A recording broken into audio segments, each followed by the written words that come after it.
Merry meet Cancer. Cancer, sun sign, rising sign, and or moon sign. This is a 2-week reading for all of you Cancer. Starting today, the 17th of May, 2023. We are streaming this reading live on YouTube and on Twitch. Moderating today on YouTube is the lovely Jason, and moderating on Twitch is the lovely Diane. Thank you so much, Jason and Diane. And thank you to all of you Cancers and friends of Cancers for joining us for this 2-week reading. I am reading today with this Tarot of the Master, published by Lo Scarabeo. I have already purified with this gorgeous Van. This is the Vervain by Provence Santé. If you are watching this on a restream on YouTube and you don't want to watch me shuffle for the next couple of minutes, all you have to do is look for the bookmark in the video description and you can bypass all this shuffling. Like I said, this is a 2-week reading for all you Cancers, sun sign, rising sign, and or moon sign, starting today, the 17th of May, 2023. Going out to all you Cancers, whether you're watching with me live now or whether you're watching on a restream. It does go out to a lot of Cancers, so if for some reason it doesn't seem to apply to you personally, just disregard the reading. It's probably not yours. In that case, check out the zodiacal readings for your other signs, or remember that we have a general reading for all signs each and every day except for Monday. You can find the replays of all of those readings very easily on my website at ariels-corner.com. That's Ariel's Corner with a hyphen.com. I don't read with card reversals, so you will see me flipping cards right side up. It's my way of reading, and it works just fine, I promise, and it's nothing to worry about. All is well. We have a shop at arielscornershop.com, arielscornershop.com. We have all kinds of merchandise there, including the tarot decks that I read with, the ones that are still in print anyway. And those are all affiliate links, and we make a small commission off of each and every sale. We do appreciate your support, but mostly what we appreciate, Cancer, is that you're here with us today for this for this 2-week reading for all you gorgeous Cancers. I'm going to do my very best to give you the most accurate reading I can, and to that end, I am going to continue to shuffle just a few more times to make sure this deck is nice and randomized for you. Then I'll give this deck a nice clean cut, and we'll just see what's in the cards for all of you gorgeous, amazing, beautiful, and fabulous Cancers. Let's see, shall we? Exciting. We've got a 10 of coins. We've got a 10 of cups. We've got a King of Wands. My goodness, what a lovely reading. Wow. I'm so thrilled for you. So a lot of good things happening for you.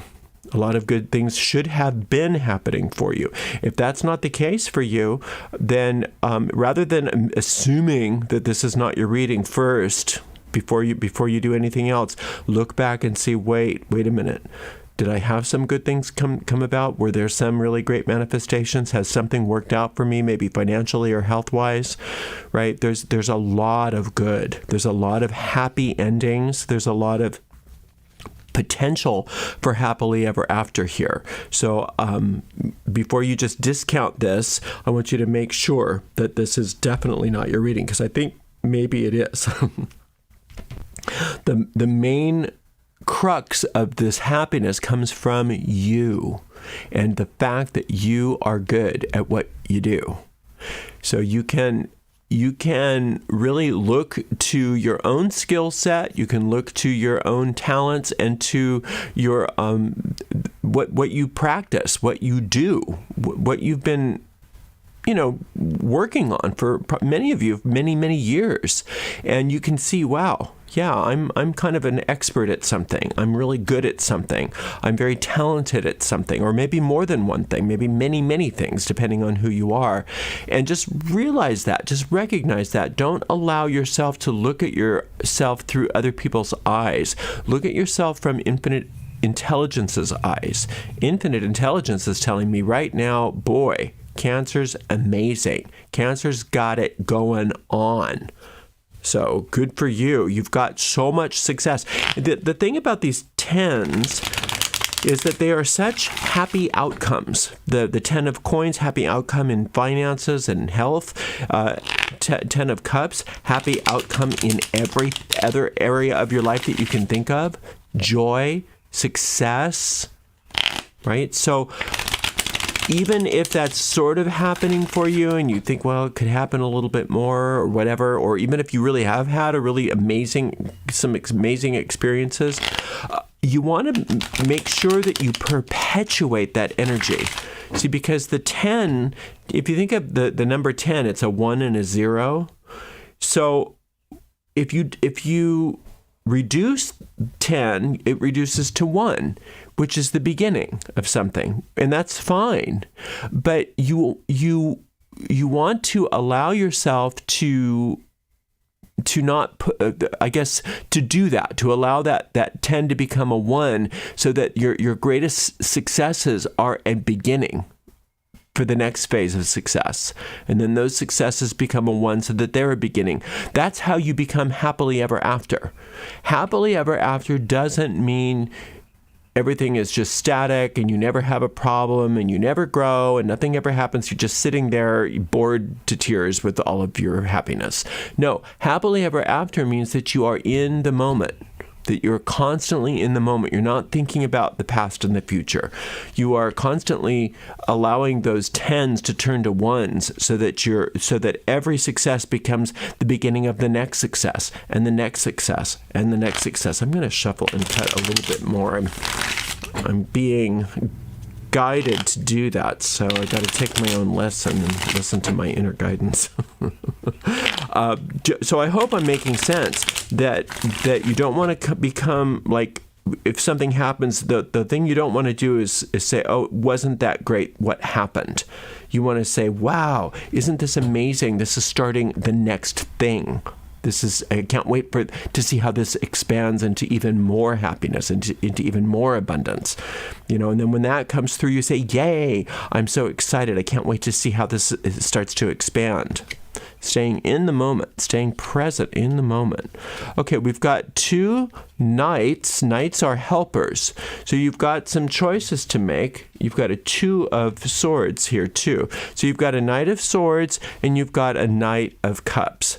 Now the knight of cups is your own intuitive faculty. It's the assistance that you're getting from spirit straight through your intuition. So you have a beeline to intuition. You have a beeline to inspiration. Any questions, anything that you need, you have everything it takes to get your answers and to get your needs met and to really optimize on all of this success based on, like I said, all of those talents that you have. Now, this here is the sort of the serpent in the garden where we get tempted out of our happiness, where it's the serpent isn't your enemy. The serpent is good, because when the serpent questions, what you can do is allow that to, not, instead of getting you off track, is to reinforce what you're doing. Now, what this particular temptation has to do is being tempted by people outside of you into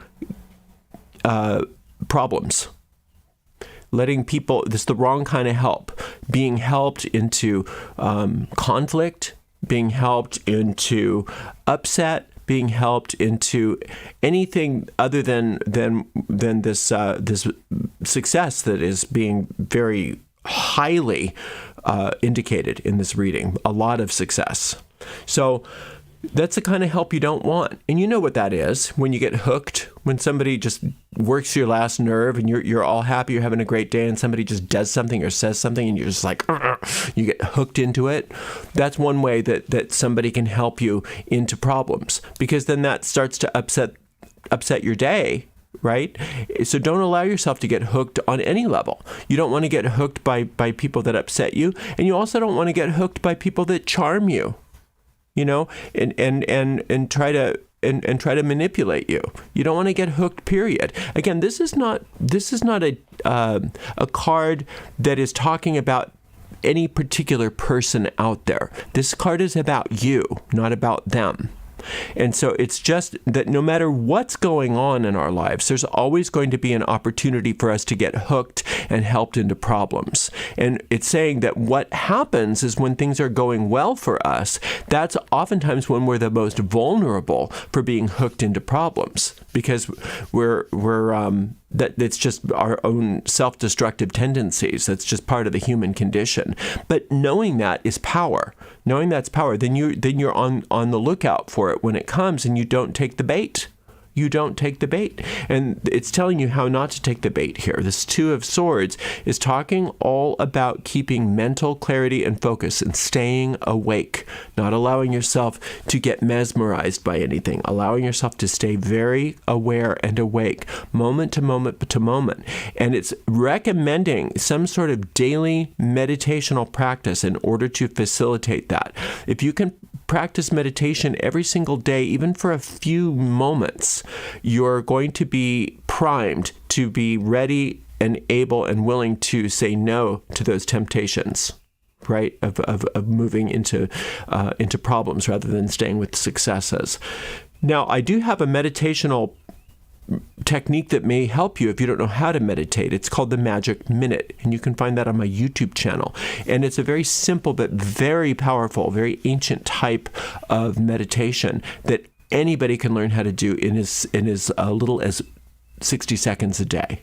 Okay, so you can meditate even if you don't think you can. And I would recommend having some sort of meditational practice, and it doesn't have to be a big deal every day. And that way you can really maintain your success, maintain that mindset of success that is so prevalent today. This is really where you want to live, is this King of Wands. So reminding yourself, what do I do again that's so good? What am I good at? What do I love? What are the things in my, just to even take a piece of paper out today and start writing down, what are my talents? What are the things I love?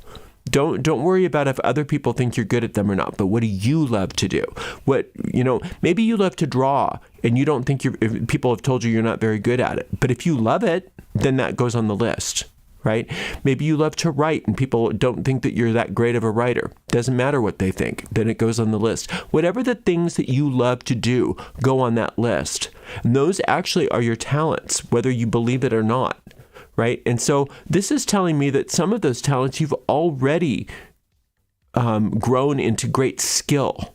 And that the more you can focus on that list of things that you love and practicing whatever those things are and making those things the star of your life, if you will, the more you're going to perpetuate the success. And the easier it's going to be for you to say no to being helped into conflict, because not only is your mind focused, but you are very engaged in the things that you love. And it's so much harder to disengage from things that you love to go into things that you don't love. Whereas if you're not that engaged in the things that you love and your mind is not that focused, it's a lot easier to get helped into trouble. Hopefully that makes sense. Boy, Cancer, this is a powerful reading. You're doing really, really well. I don't want you to be too upset about this Knight of Swords. It's just part of the human condition. So just be aware that it's easy to get pulled off of your center if you're not careful, and you're just going to be careful. And if you do get pulled off your center, big deal. You'll get right back on. Okay, there's nothing that can stop you, really. You're in a really good space. I'm super excited for you. What a wonderful couple weeks it looks like it's going to be. Thank you so much for joining me, and thank you so much to the amazing moderators Jason and Diane, and we'll see you in 2 weeks for another reading, Cancer. Until then, blessed be.